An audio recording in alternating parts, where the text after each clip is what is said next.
partition in Kosovo, which will in turn destabilize Macedonia. So in this context, it will be more important than ever for the Bosniaks, the Kosovars, for the Macedonians, people of the Balkans in general, to prepare to meet this threat. Thank you.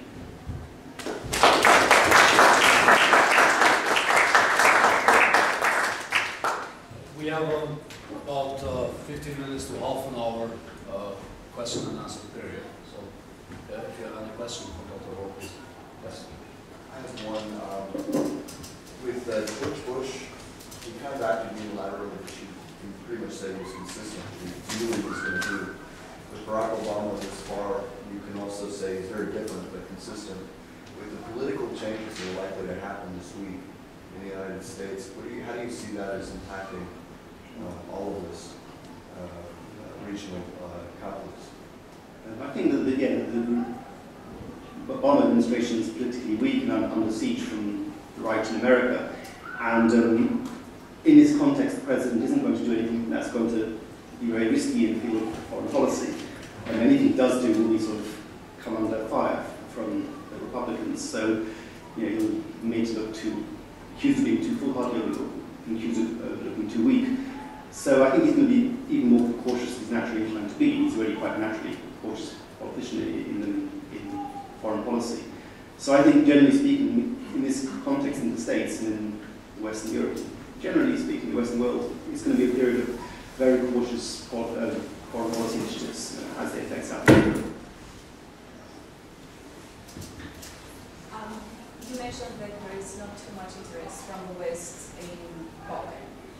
How would you explain then that ULEX is the most ambitious common security policy project launched since 2003, I think, among 23 projects? The most what? 23 projects that have the same profile as ULEX, but they are smaller, they are not that highly ambitious, and ULEX in Kosovo is the biggest one, and supposedly commented the most ambitious one. So what does it tell us? And in addition to this, how about Russia? West doesn't have any high interest in the Balkans. How about Russia? Do they still have it, or if we also have a shift of interest on the side of Russia too in other regions?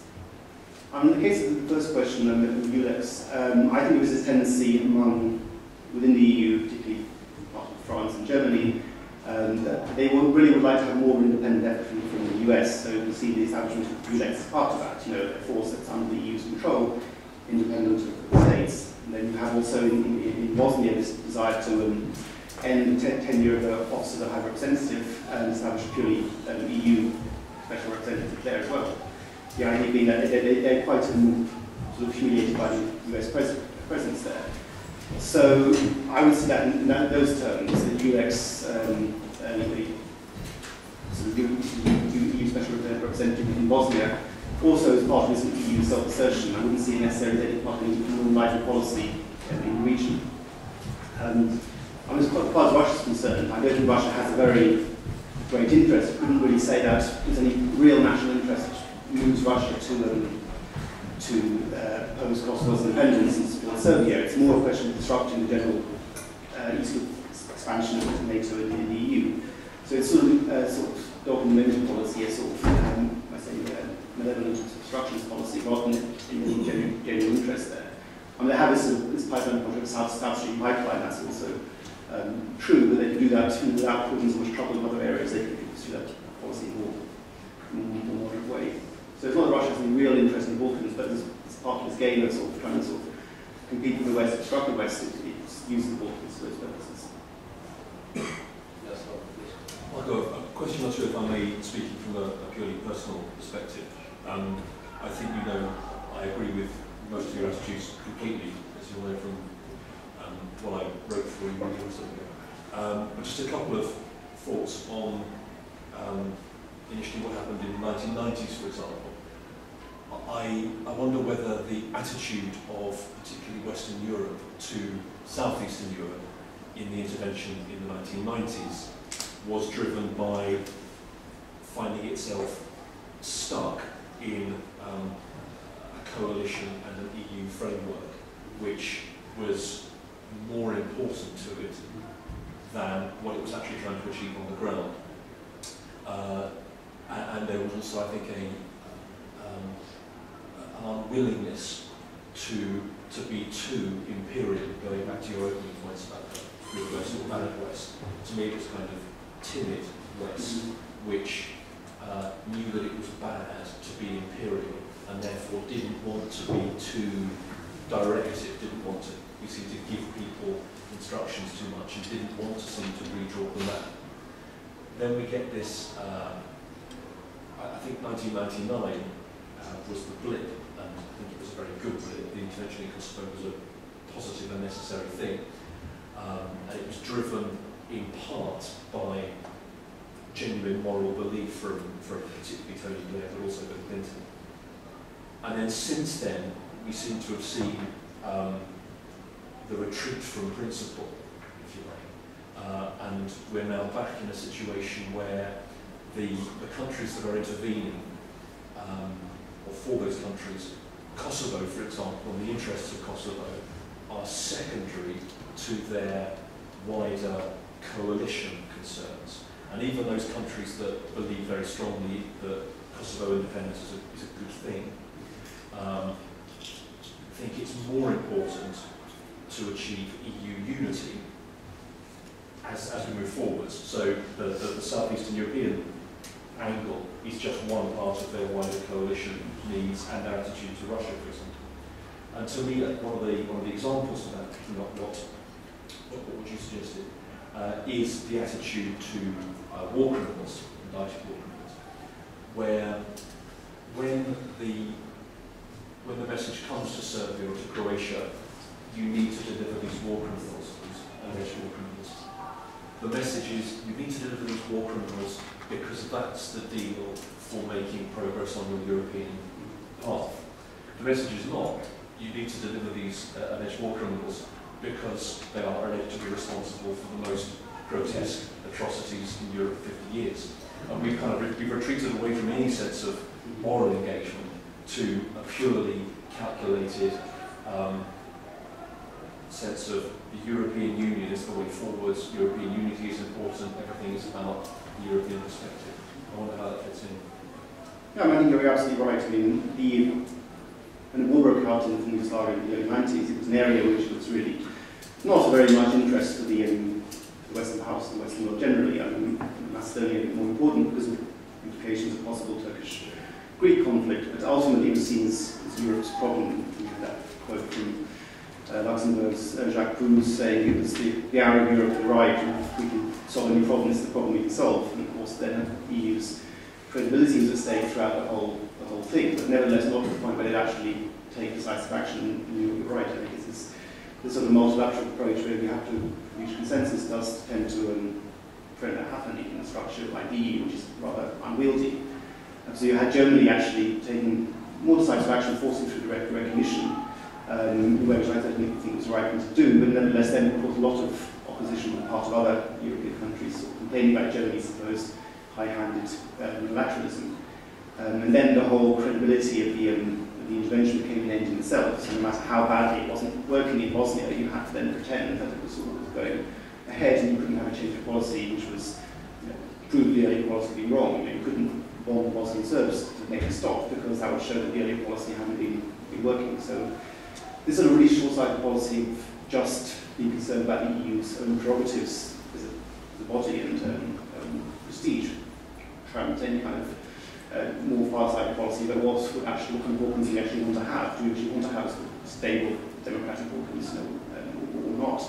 And then, of course, when inevitably the policy did go nowhere, and the Americans did step in 1995 to bring the war to an end in Bosnia, and of course it was a big humiliation for the EU that suddenly the Americans would actually stop the war, whereas the sort of Europeans had been vacillating.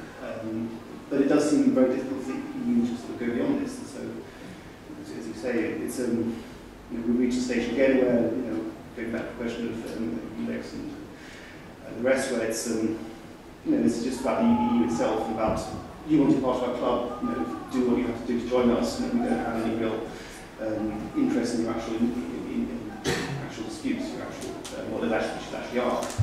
So it's a question about Mladic. I mean, the idea that Mladic is non-arrest is an obstacle to Serbia's joining the EU. Therefore, we should try and reduce obstacles by allowing Serbia in without arrest and lavish, as if the whole issue of justice and arresting and prosecuting war criminals isn't an end in itself. It isn't Europe's interest to actually give the justice to the region by arresting this war criminal and putting him on trial. You just set out the Bosniaks who were victims of lavish to get Serbia in. It's about realpolitik, or Greece and Macedonia.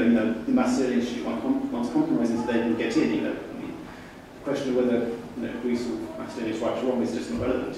It's just about you want to join the club, you make concessions that are necessary. So yes, I think it's entirely true that sort of the actual moral issues, ethical issues, can sort of get jettisoned from this general EU as an end in itself way of looking at this. Yes, two observations, and I'm hoping you could comment on them.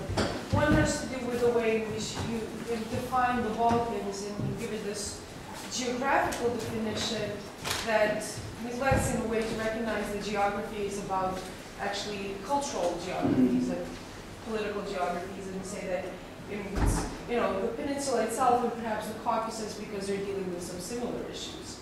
And then the problem later on to which you refer is that, and I think this language is also very important, that the EU allows or the EU fails to discipline, and I think that perhaps it is that relationship that creates a lot of the problems. Its members who are the nationalists that are causing trouble.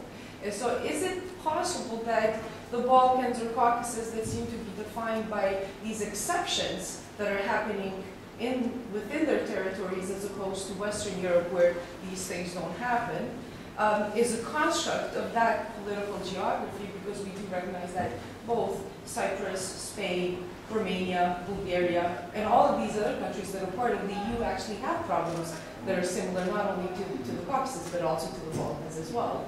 And so how do we we've created these sort of exceptions that somehow what happens in Kosovo, Somalia, Rwanda are kind of exceptions to the rule of the normal working international order, and then they have to be disciplined and so forth. And that it is perhaps also the language itself, which is followed by policies and so forth, of disciplining the members. And who does the disciplining? It's almost assumed that somebody stands in for Europe, and then the rest are the members, but they're not Europe. And so we have to create these techniques of disciplining and of allowing and not allowing them to behave in particular ways. And that's why I think then due to that, particular power relationships get set up, where then, okay, we'll be the troublemakers. And we seem to forget that these are the principles on which nation states function, and as long as we seem to have the nation state as the unit of political doings, we keep on producing the same sorts of issues. So I don't know how well articulated and put together this is, but just my thoughts, and I was wondering if you could comment on that. Yeah, on the question of the Balkans, I mean, I don't want to say it's simply a arbitrary geographical definition. I mean, I'm that way so that you could actually have, to make it clear what I was talking about. But actually, the Balkans does have a historical construct as well. We're talking about the sort of post-Ottoman